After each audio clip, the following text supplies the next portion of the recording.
Good evening. Stretches of southern Turkey and northern Syria are in ruins tonight after a powerful earthquake ripped through the region. The numbers are staggering. More than 3,700 dead, some 13,000 injured, and tens of thousands of homeless. The pre-dawn quake hit in southern Turkey with a 7.8 magnitude and shook buildings as far away as Israel. A second quake followed with hundreds of aftershocks. A moment of pure terror, people fleeing for their lives in Malatya, Turkey. Whole buildings reduced to dust as the powerful earthquake ravaged Turkey and Syria.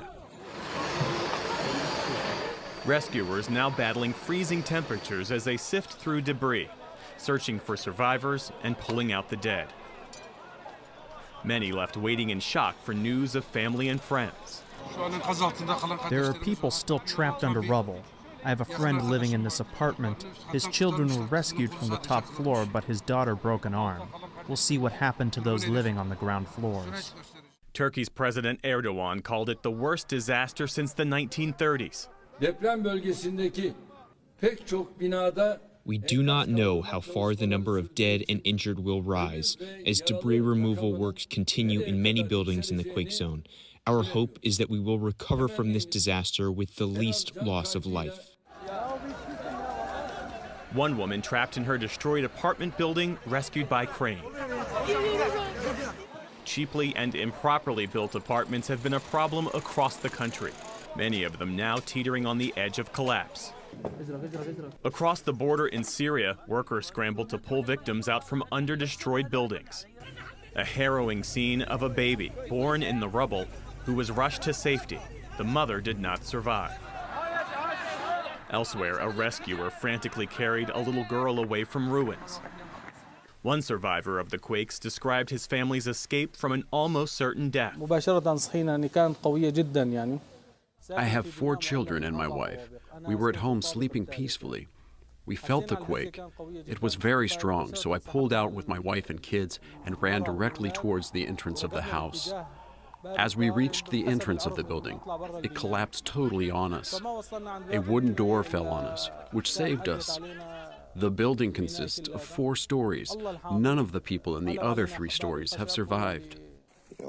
At this hospital in Afrin, more evidence of the enormity of the loss. Bodies wrapped in blankets fill the floor. The hardest hit regions in Syria are home to millions of displaced refugees from the country's civil war, living in poverty with little access to health care and few resources. The United Nations Secretary General tonight calling for support for both countries. Let's work together in solidarity to assist all those hit by this disaster, many of whom were already in dire need of humanitarian aid. The U.S. says it's working with Turkish authorities to provide assistance and rescue crews. More offers of aid have been pouring in as the world watches the death toll climb. We're joined now from Istanbul by Kieran Barnes, the Syria Country Director for the humanitarian group Mercy Corps. Thanks for being with us. And this is a very complex search and rescue operation. It's been hampered by severe cold and snow. There are also powerful aftershocks. What's the situation on the ground right now? Thanks, Jeff. Our team is actually based in northwest Syria, and it's probably one of the most vulnerable parts of this region. So there's very limited infrastructure in that part of Syria. So one of the biggest challenges today has simply been the electricity functioning, communication working, so that we can actually contact our teams that are on the ground and actually assessing what those needs are and how people have been impacted. We're primarily looking at shelter as the immediate need, because within northwest Syria, a lot of the infrastructure is damaged, houses have collapsed, apartment blocks have collapsed, so people are without homes at the moment. So shelter is the most immediate one. We are in probably the worst part of winter. The next few days are going to be extremely cold, so we have that additional pressure on top. So having a safe place to sleep, mattresses to sleep on, blankets, these kind of very basic but immediate needs are for the next few days. I think following that, there's going to be some other critical areas that we do need to look at, and that will include things like the access to water. People who've been moving throughout the last 12 years of this conflict, living in temporary shelters such as tents, they need water on a regular basis simply to survive.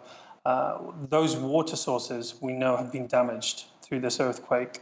So we need to find ways to find that water to bring it to those people to maintain what is actually our regular work in Syria. So I think those are going to be some of the key challenges and what we're going to be working on over the next few days and throughout the weeks ahead. For Syrians who have endured a brutal civil war, this sense of suffering is really all too familiar.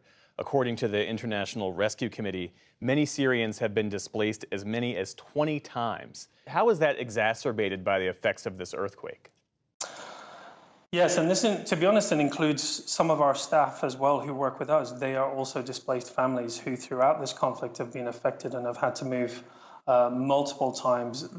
Syrian population is extremely resilient, and the fact that they've continued to survive throughout the last 12 years of this conflict does speak a lot about those communities. However, here we are again with another crisis. The last 12 months have been tough.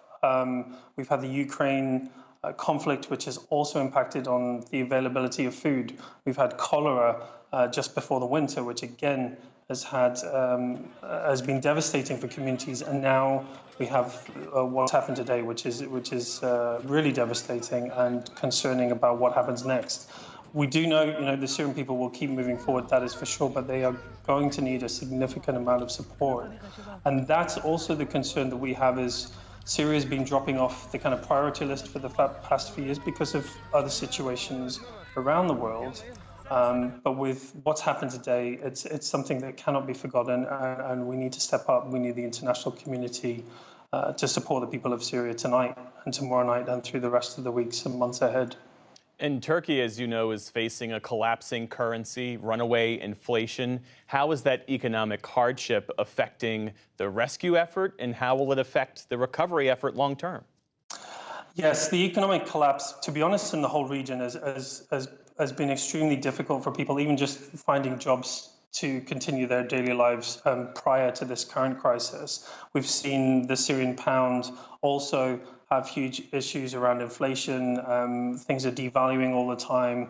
It makes it very difficult for people to have businesses, to find jobs, to support themselves. The global economy is impacting on this in a very significant way. So what happens around the world impacts on those people inside Syria additionally, and this will make it hard. One of the probably bigger concerns in the immediate future will be the access to goods.